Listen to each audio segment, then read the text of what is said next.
The Internet is one of the United States' most robust and growing industries. It enables free and open communication among billions, and it's been the backbone for protests around the world. But a new bill proposes we give the power to censor the Internet to the entertainment industry. It's called Protect IP, and here's how it works. Private corporations want the ability to shut down unauthorized sites where people download movies, TV shows, and music. Since most of these sites are outside U.S. jurisdiction, Protect IP uses a couple different tactics within American borders. Firstly, it gives the government the power to make U.S. internet providers block access to infringing domain names. They can also sue US-based search engines, directories, or even blogs and forums to have links to these sites removed. Secondly, Protect IP gives corporations and the government the ability to cut off funds to infringing websites by having US-based advertisers and payment services cancel those accounts. In a nutshell, that's what Protect IP will try to do. But in all likelihood, it'll do something else altogether. For starters, it won't stop downloaders. You'll still be able to access a blocked site just by entering its IP address instead of its name. What Protect IP will do is cripple new startups because it also lets companies sue any site they feel isn't doing their filtering well enough.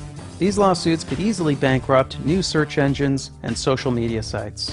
And Protect IP's wording is ambiguous enough that important social media sites could become targets. Lots of trailblazing websites could look like piracy havens to the wrong judge. Tumblr, SoundCloud, and early YouTube, wherever people express themselves, make art, broadcast news, or organize protests, there's plenty of TV footage, movie clips, and copyrighted music mixed in. And even if you trust the US government not to abuse their new power to censor the net, what about the countries that follow in our path and pass similar laws? People around the world will have very different internets, and unscrupulous governments will have powerful tools to hinder free expression. But perhaps most dangerously, Protect IP will meddle with the inner workings of the net. Experts believe by fiddling with the web's registry of domain names, the result will be less security and less stability. In short, Protect IP won't stop piracy, but it will introduce vast potential for censorship and abuse while making the web less safe and less reliable. This is the Internet we're talking about. It's a vital and vibrant medium, and our government is tampering with its basic structure so people will maybe buy more Hollywood movies. But Hollywood movies don't get grassroots candidates elected. They don't overthrow corrupt regimes, and the entire entertainment industry doesn't even contribute that much to our economy. The Internet does all these and more. Corporations already have tools to fight piracy. They have the power to take down specific content, to sue peer-to-peer software companies out of existence, and to sue journalists just for talking about how to copy a DVD. They have a history of stretching and abusing their powers. They tried to take a baby video off YouTube just for the music playing in the background.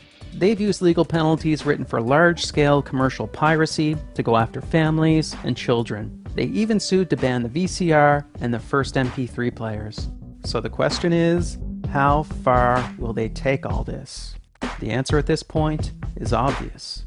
As far as we'll let them. Since we made this video, Protect IP has gotten much worse and is set up for quick passage. Now, the government and corporations could block any site, foreign or domestic, just for one infringing link. Sites like YouTube, Twitter, and Facebook would have to censor their users or get shut down, since they become liable for everything users post. And ordinary users could go to jail for 5 years for posting any copyrighted work, even just singing a pop song.